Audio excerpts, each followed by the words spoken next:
welcome to this new video for my channel, The Mental Traveler. I'm Caro Herrera, and today I'm going to be reviewing a historical fiction book called Time and Chance, which was written by Sharon Kay Penman and published in 2002, and it's her second novel in the series that deals with the first Plantagenet, Henry II. Before I begin though, let me just say that since this is a historical fiction novel, I won't really be spoiling anything since it's history, but if you're not that familiarized with Henry's lives, you might want to beware.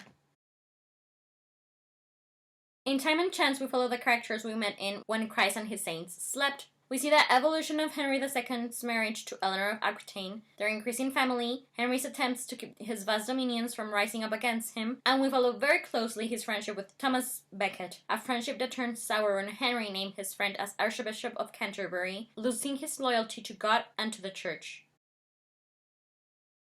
I give Time and Chance a 4.5 out of 5 stars review because I enjoyed it more than its predecessor, When Christ and His Saints Slept. But it didn't capture my imagination and my heart as much as Here Be Dragons and The Sun in Splendor, two other of Penman's books, or even The Reckoning. But yeah, I think my favorite bits were the ones with Eleanor and Henry together, and I thought that the author did a really good job of portraying their feelings for each other, their love and yet selfishness, their relationship with their children, and finally their growing separation. And as to Thomas Becket, I had a general idea of what their relationship was about because when I was a teenager I saw Becket, the movie starring Peter O'Toole as the king and Richard Burton as Becket. But in Time and Chance we get a way more detailed picture of what their relationship was like. And I actually found their endless discussions and fallouts after Thomas becomes a man of the church to be quite funny. But I thought it was interesting how the author never really wrote anything from the point of view of Becket to try and attempt to give us an explanation as to how his mind worked and why he did the things he did after he becomes Archbishop of Canterbury. It would have been an ambitious overtaking, but even without it, Time and Chance, it's quite a titanic enterprise. So it's just an observation, not a critique.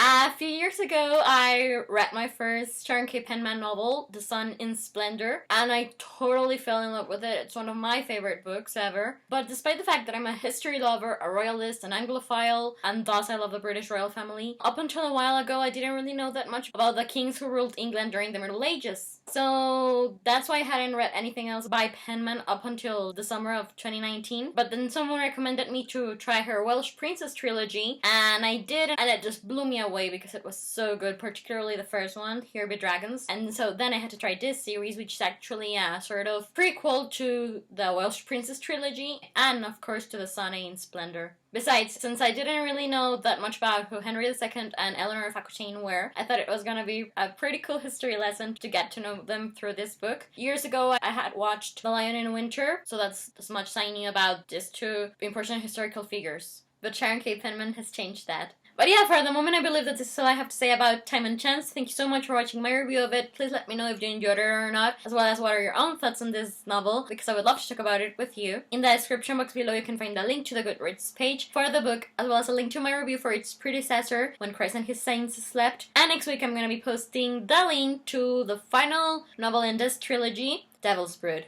Anyways, I'm Caro Herrera, the Mental Traveler, and I hope you have a wonderful day wherever you are in the world. I'll be seeing you soon. Goodbye!